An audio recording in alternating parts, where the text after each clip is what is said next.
जंगल में काफ़ी ज़्यादा ठंड बढ़ रही थी, जिसके कारण जंगल में खाना मिलना बहुत मुश्किल हो गया था। उसी जंगल में गोरी कव्वी रहा करती थी अपने बेटे के साथ। वो गोरी कव्वी बहुत चालाक कव्वी थी। वो हमेशा कमज़ोर पक्षियों से खाना छीनकर अपने घर ले जाती थी। मम्मा मम्मा मुझे बहुत भूख लग रहा है। मम्मा मेरे लिए कुछ लाओ ना मम्मा, मजेदार खाने के लिए। थोड़ी देर रुको मेरे प्यारे जग्गू बेटे, मैं अभी जाकर किसी पक्षी से कुछ छीन कर ले आती हूँ। गौरी कव्वी हरियाली तोती के पास जाती है। हरियाली हरियाली मैं दाना लेने जा रही हूँ, तुम भी मेरे साथ चलो। गौरी, मुझे तुमसे डर लगता है, तुम हमेशा दाना बांटने पर लड़ाई करती हो। नाना, मैं तो लड़ाई नहीं करूंगी। जो भी दाना मिलेगा हम दोनों आपस में आधा आधा बांट लेंगे। लड़ाई कैसी? हरियाली तोती मान जाती है और गौरी कव्वी के साथ अनाज खोजने चली जाती है। घने जंगल में जाकर हरियाली तोती को एक झील में एक पत्थर के ऊपर कुछ चने के दाने पड़े हुए थे। हरियाली, मैं तो थक गई हूँ, ये चनों का दाना मैं ले जाती हूँ और आगे से जो भोजन मिलेगा वो तुम ले जाना। ना गौरी, ऐसे ना कहो, तुमने कहा था कि जो भी भोजन मिला हम आधा आधा करेंगे। अब ये दाना एक एक ले लेते हैं।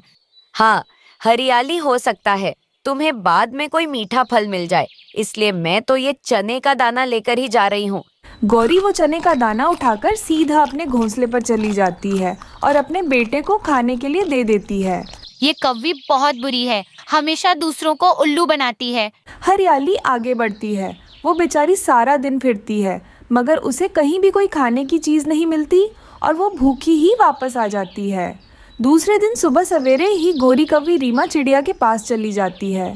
रीमा बहन, चलो दाना लेने चले। गोरी, तुम दाना बांटते समय लड़ाई शुरू कर देती हो।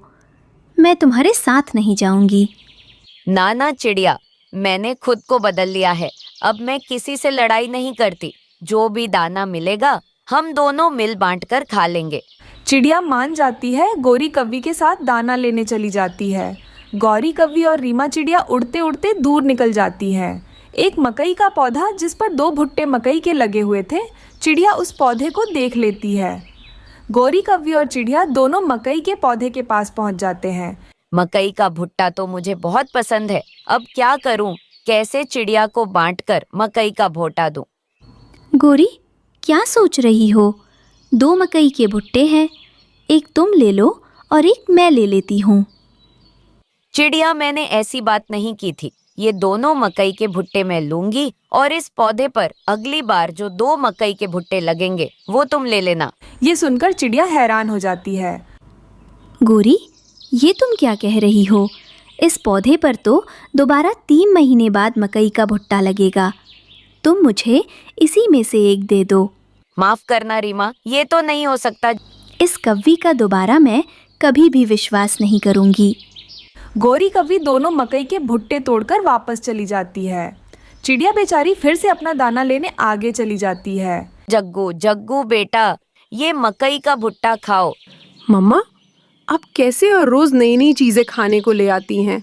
जग्गू बेटा, तेरी माँ बहुत चालाक है।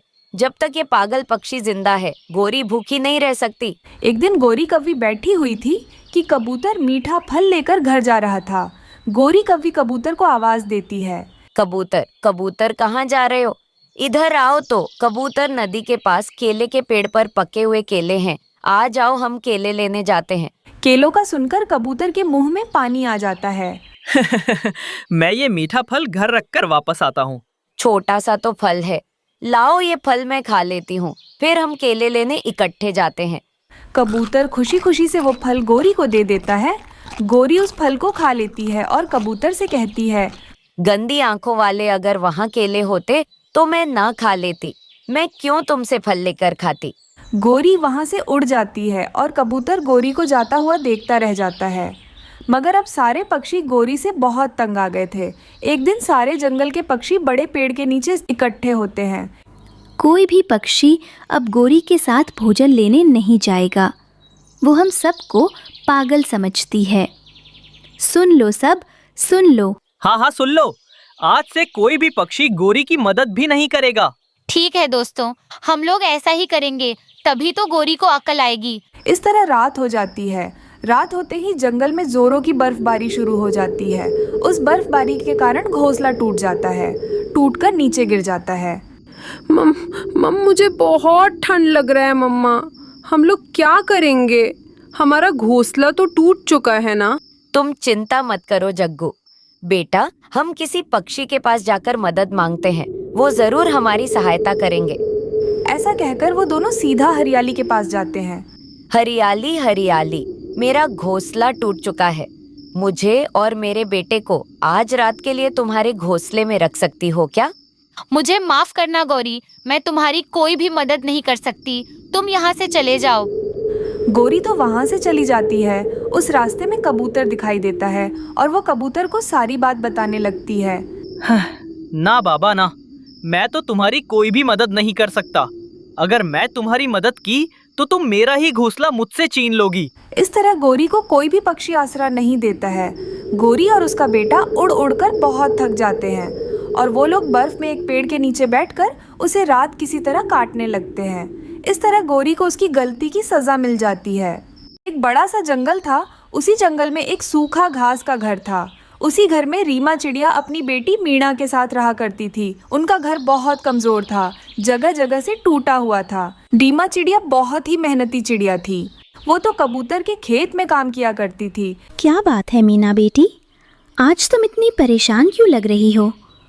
माँ, मुझे बहुत डर लग रहा है माँ, क्योंकि बारिश का मौसम है ना, तो कभी भी बारिश हो सकती है।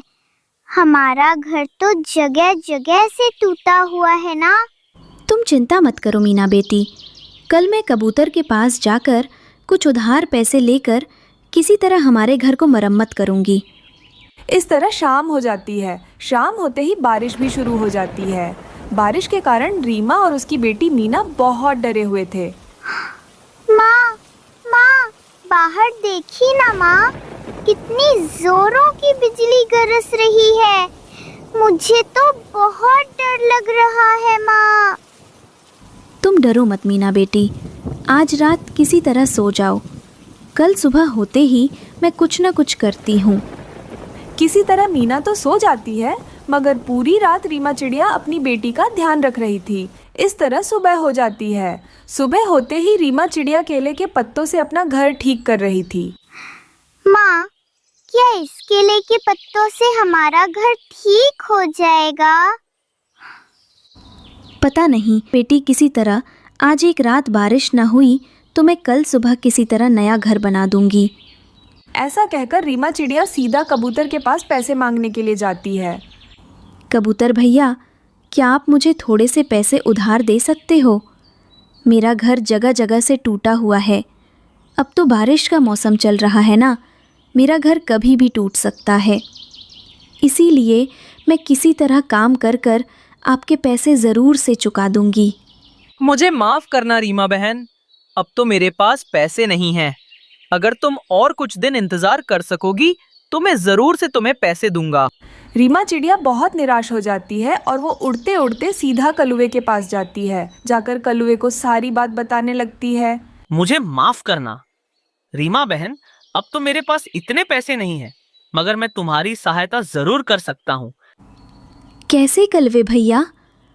अगर आज रात जोरों की बारिश हो गई तो तुम अपनी बेटी मीना को लेकर सीधा मेरे घर आ जाना और तुम नया घर बनाने तक मेरे घर में आराम से रह सकती हो।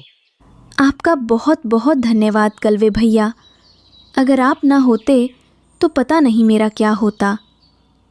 धन्यवाद की कोई बात नहीं रीमा बहन, तुम तो मेरी दोस्त हो, दोस्ती दोस्त का सहायता करते हैं। इस तरह रीमा चिड़िया खुशी से अपने घर वापस आ जाती है। शाम हो जाती है। शाम होते ही फिर से जंगल में धुआंधार बारिश शुरू हो जाती है। बारिश के कारण रीमा चिड़िया का घर धीरे धीरे से हिलने लगता है। मम्मा देखो ना मम्मा, हमारा घर तो हिल रहा है। मुझे तो बहुत डर लग रहा है। मीना बेटी, अब तो हम लोगों को इस घर छोड़कर जाना होगा। जल्दी से अपना ज़रूर का सामान उठा लो, ये घर कभी भी टूट सकता है। वो माँ बेटी अपना ज़रूर का सामान लेकर जैसे ही बाहर आते हैं, उनका घर टूट जाता है, टूटकर बिखर जाता है। मम्मा देखिए, हमारा घर टूट गया है। अब हम लोग कहाँ जाएंगे? मीना बेटी, सीधा कलवे भैया के घर चलो। आज रात हम लोग वहीं पर ही रहेंगे। ऐसा कहकर वो दोनों सीधा कलुए के पास जाते हैं। जाकर उनके घर पर दस्तक देते हैं। कलुआ कौवा तो आराम से बैठा हुआ था अपने परिवार के साथ अपने मजबूत से घर में। कलवे भैया, जल्दी से दरवाज़ा खोलिए। मेरा घर टूट चुका है। मेरी बेटी बारिश में भीग रही है। लेकिन कौवा तो छुपता, वो तो कुछ भी नहीं कह रहा था। काफी देर तक रीमा चिड़िया ऐसे ही पुकारने लगती है। माफ करना रीमा बहन, हमारे घर में इतनी जगह नहीं है कि तुम्हें और तुम्हारी बेटी को रख सके। हाँ रीमा बहन, मैं तो ऐसे ही कह रहा था। मुझे नहीं पता था कि आधी रात जोरों की बारिश होगी और तुम्हारा घर टूट भी जाएगा। तुम यहाँ से चले जाओ, मैं तुम्हारी कुछ भी सहायता नहीं कर सकता। मुझे माफ कर दो। ये सुनकर रीमा चिड़िया तो बहुत निराश हो जाती है और अपनी बेटी को लेकर वो जंगल छोड़कर वो इंसानों की बस्ती में चली जाती है और उसे रास्ते में एक पुराना ड्रम दिखाई देता है। माँ देखिए, वो कितना बड़ा ड्रम पड़ा हुआ है।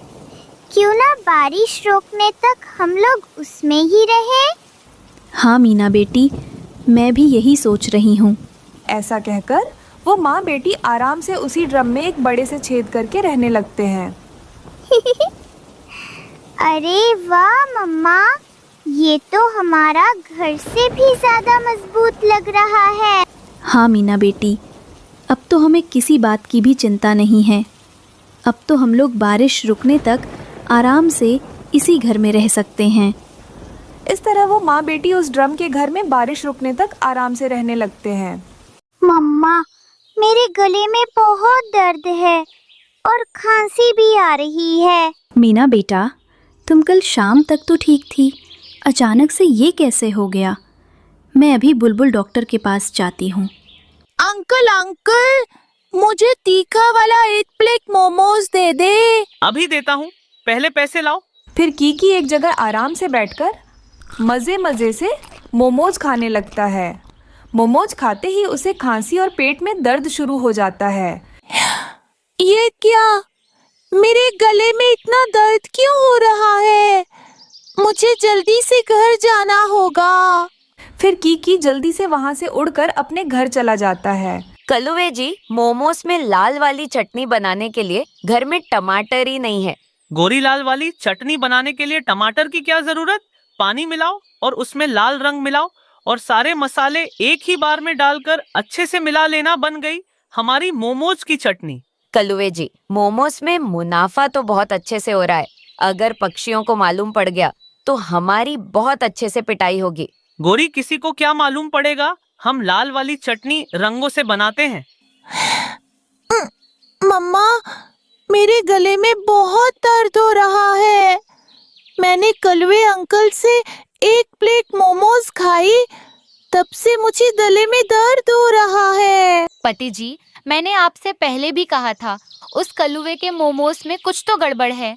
उसे खाते ही सब छोटे पक्षी बीमार पड़ रहे हैं। अगर आप सबने आपके बच्चों का ख्याल रखना है तो ध्यान रखना होगा उन कौवे पर कि वो क्या कर रहे हैं। मैं अभी बुलबुल के पास जाता हूँ और कीकी के गले के लिए दवा ले आता हूँ। कबूतर बुलबुल के पास जा ही रहा था, उसे रास्ते में रीमा चिड़िया मिल जाती है। रीमा बहन, तुम कहाँ जा रही हो? क्या बताऊं कबूतर भैया, मेरी मीना के गले में बहुत दर्द है।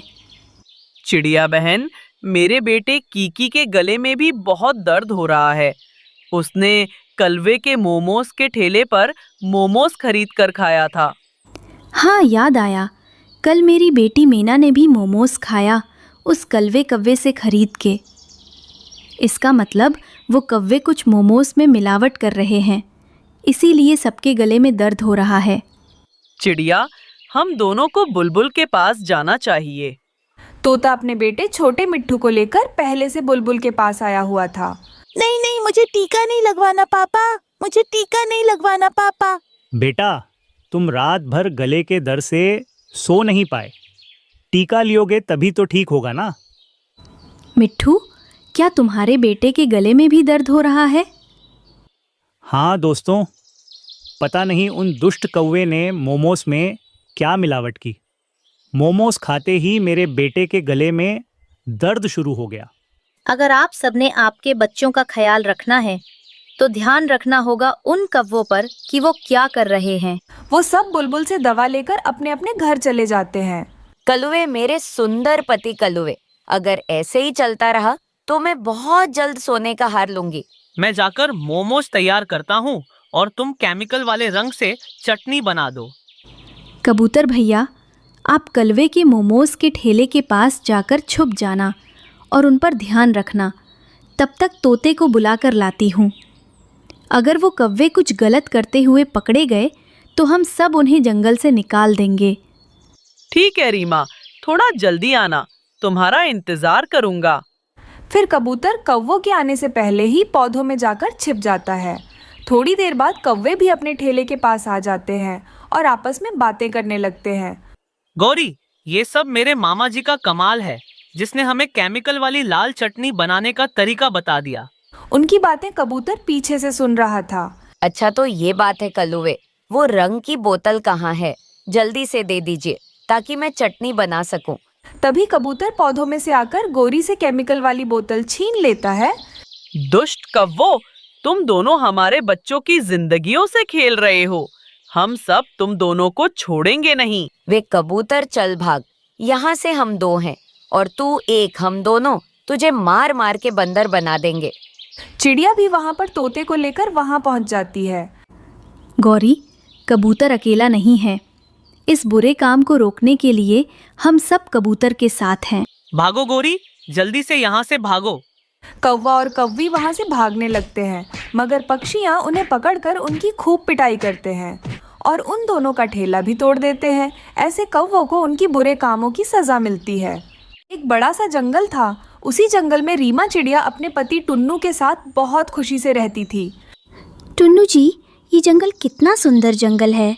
चारों तरफ हरियाली ही हरियाली।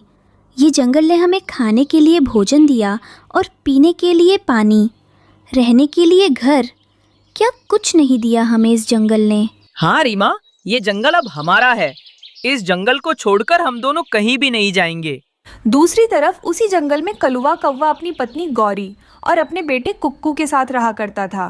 कलुए जी, आप कितनी देर ऐसे ही सोकर रहेंगे? कुक्कू को भूख लगी है, जंगल जाकर कुछ फल या अनाज लेकर आई।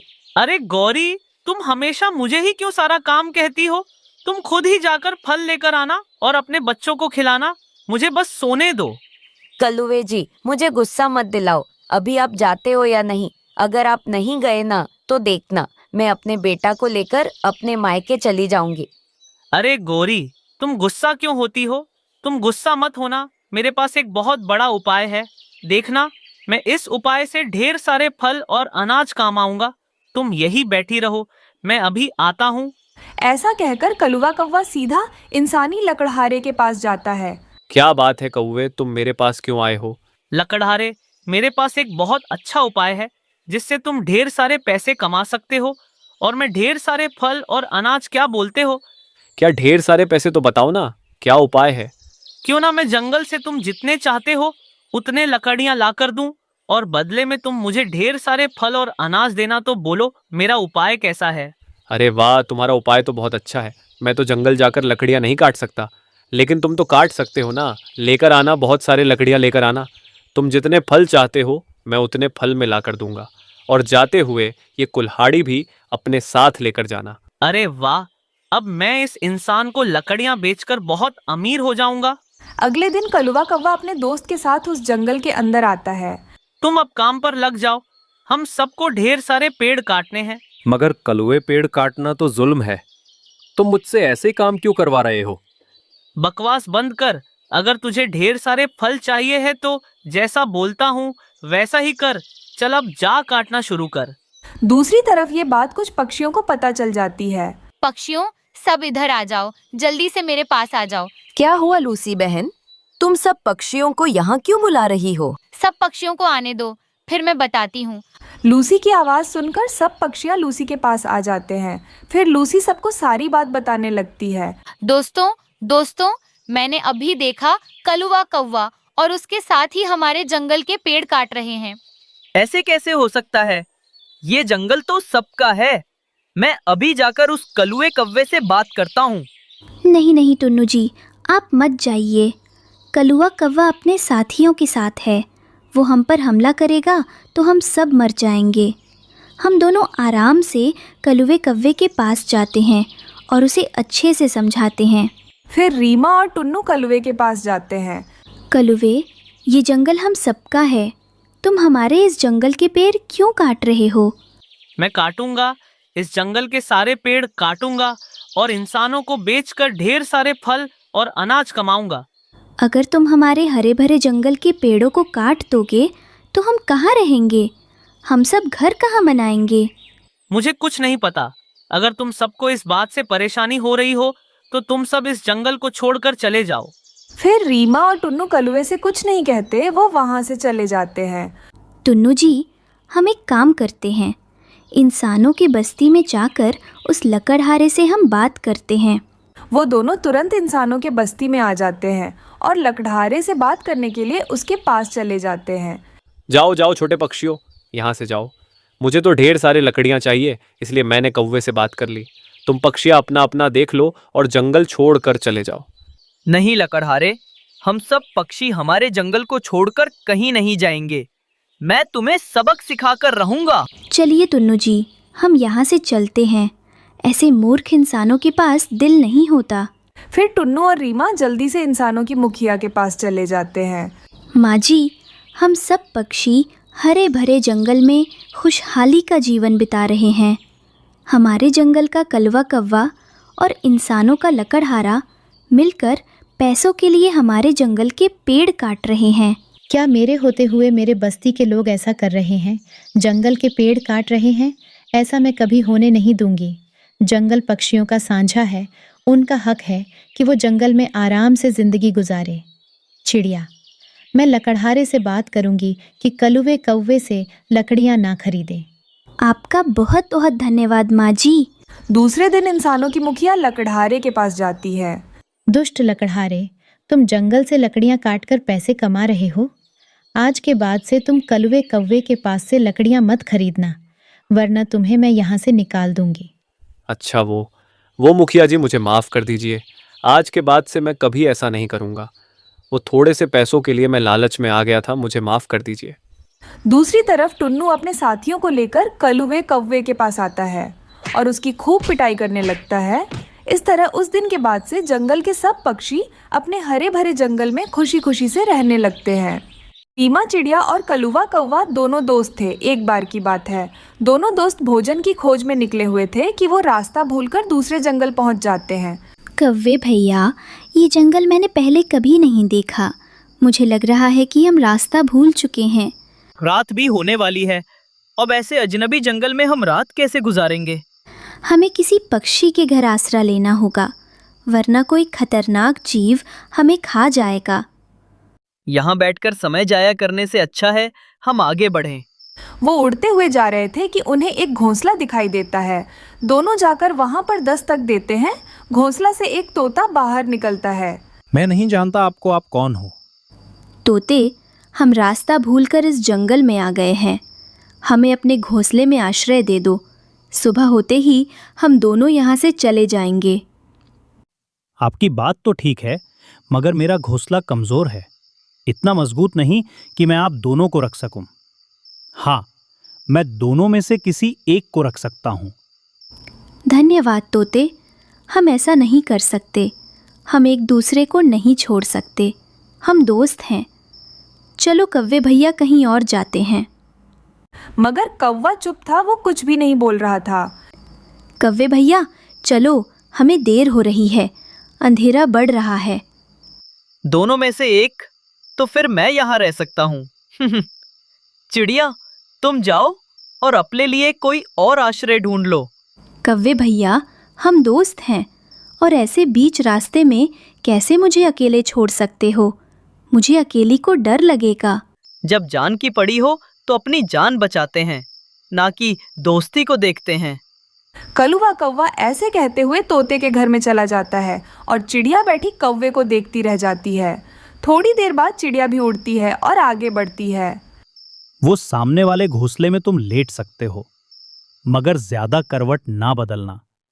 मेरा घोंसला कमजोर है, मैंने पहले ही बता दिया है तुम्हें। तोते, तुम चिंता ना करो।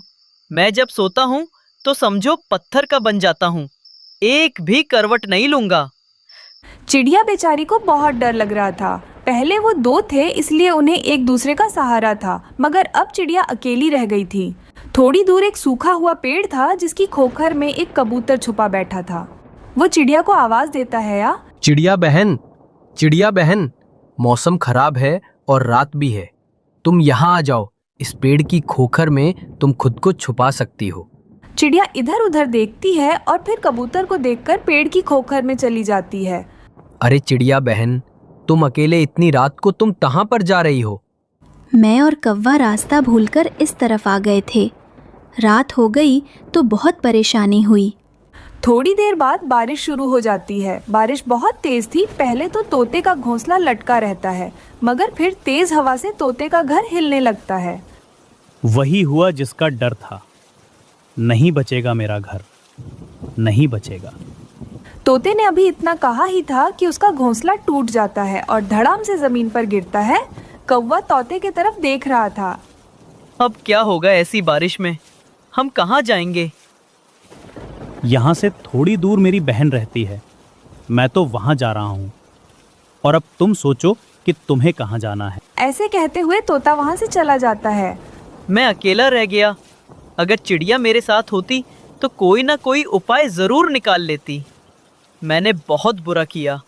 मैंने अपनी दोस्त को छोड़कर बहुत बुरा किया। कौवा रोने लगता है और रोते हुए वहाँ से उड़ता है। लो, ये फल मैं बारिश से पहले सागर वाले जंगल से लाया था। कबूतर भैया, आप मुझे जानते भी नहीं हो और आपने मेरी इतनी मदद की। और एक वो मेरा बचपन का दोस्त मुझे रास्ते में ही छोड़ गया। तभी रोता हुआ कौवा भी वहाँ आ जाता है। कव्वे, तुम यहाँ? तुम तो तोते के घर में चले गए थे मुझे छोड़कर। टूट गया तोते का घर, टूट गया। चिड़िया, मुझे माफ कर दो। मैंने बहुत बुरा किया जो तुम्हें रास्ते में ही छोड़ दिया। नहीं कव्वे, किया हुआ विश्वास वापस नहीं आ सकता। मेरी और तुम्हारी दोस्ती खत्म हुई। आज से तुम्हारे और मेरे रास्ते अलग अलग हैं। फिर कौवा अपने गलती पर बहुत पछताता है और रोता हुआ वहाँ से चला जाता है और दूर जाकर एक पेड़ के नीचे पत्तों के नीचे अपना सर छुपाकर रोने लगता है। दूसरी तरफ रीमा चिड़िया कबूतर के घर में आराम से रहने लगती है। इस तरह कौवे को उसकी सजा मिल जाती है।